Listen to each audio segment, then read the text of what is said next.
भैया बहिनी के राखी वाला दिनवा बहिनिया नहीं मोर बाड़ी हो बांधी के हो हमके धागा के बंधनवा बहिनिया नहीं मोर बाड़ी हो।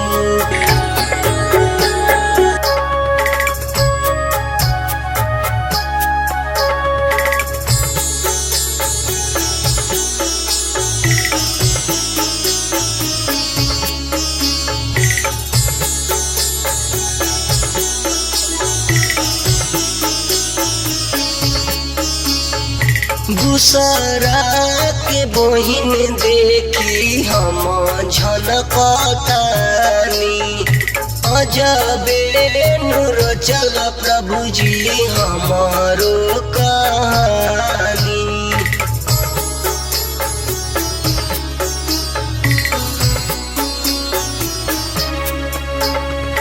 दूसरा के बहिन देखी हम झनकतानी अजबे नूर चल प्रभु जी हमारो कहानी।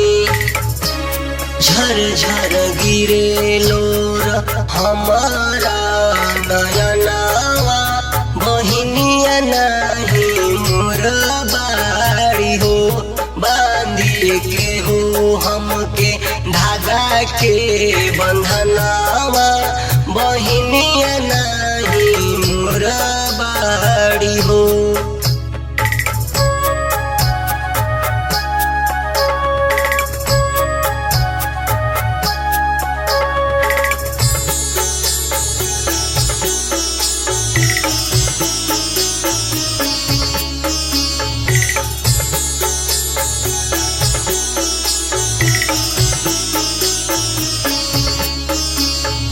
सावन के पावन दिन आज बीतल जाता भाई बहिन के प्यार बहुते बुझाता।